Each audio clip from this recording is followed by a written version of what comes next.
আসসালামু আলাইকুম ভিউয়ার্স, তোমরা সব কেমন আছো? আশা করি সকলেই ভালো আছো। আজকে কবুতরের সম্বন্ধে ভিডিও বানাবো না। আজকে কবুতরেরই খাবার খাবার না হলে তো কবুতর পোষা যায় না। খাবারের ব্যাপারে কিছু বলবো। যেহেতু আমার বাড়িতে ধান খাবার একটা সব দানা শেষ হয়ে গেছে, তাই কিছু দানা কিনে আনলাম, তোমাদেরকে দেখাচ্ছি। জিনিস পুষতে তো হবেই, যতই দাম আসুক পুষবো। তোমাদেরকে দেখাচ্ছি সব আজকে কী কী খাবার আনলাম আর কোনটা কী দাম, তোমাদেরকে সেটাও বলি। তো তোমরা দেখছো যে আমার ধান প্রায় শেষ, আজকে অল্প কটা আছে, ধান শেষ। তো ধান নিয়ে এলাম, তোমাদেরকে ধানটা দেখায়। এই হচ্ছে ধান, খুবই ভালো খাবারটা। ধানটা পেলাম, পরিষ্কার আছে ধানটা, আগড়া কম আছে। 10 কেজি নিলাম ধানটা, 25 টাকা করে কেজি নিল।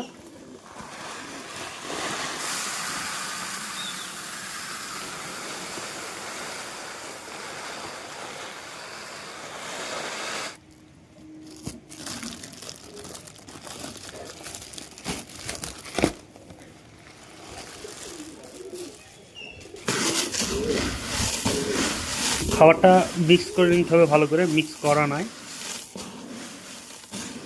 তারপর তোমাদের বলছি যে খাবারে কী কী আছে। খাবারে এখানে আছে ছোলা আছে 1 কেজি, ভ্যাটকা আছে 1 কেজি, এই রায়ের দানা মতো এগুলো হচ্ছে ভ্যাটকা। মাইলো আছে 1 কেজি, হচ্ছে মাইলো। এই যে সাদা সাদা দানাগুলো এগুলো হচ্ছে মাইলো, এইগুলো। আর কুসুম দানা আছে 1 কেজি, এই কুসুম দানা। সূর্যমুখীর বীজ আছে 1 কেজি, ভুট্টো ভাঙা আছে 1 কেজি। আবার এখানটায় আর এতে রাইটা দিতে বাকি আছে, রাইটা আমরা দিয়ে দেবো।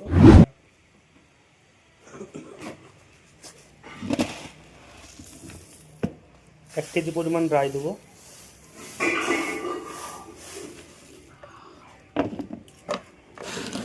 রাইটাও মিক্স করে দিই।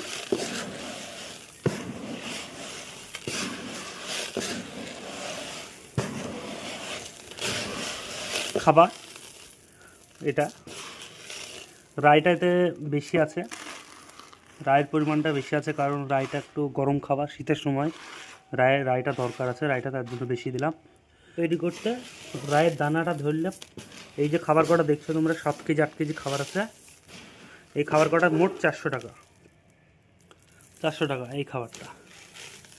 মানে এটা শীতের স্পেশাল, শীতের খাবার, এটা শীতের জন্য। এটা রাগিটা বাকি আছে, রাগিটাও আসলে দোকানে আসেনি, রাগিটাও দিয়ে দেবো। তো এগুলো কবুতর খেতে খুব ভালোবাসে, আর এগুলো সব প্রোটিন খাবার। হচ্ছে আমাদের কবুতরগুলো।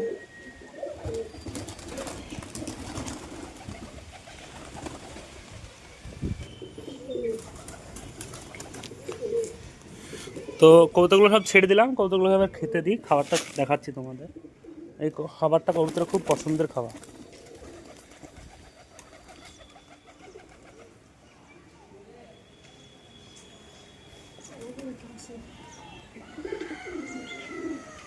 তো শীতের জন্য বিশেষ করে খাবারটা নিয়ে এলাম। খাবারটা শীতে, পুরো শীতটাই চলবে এই খাবার। তো খাবার কবুতর পোষা না, কবুতরের পোষার পেছনে খরচ আছে অনেক।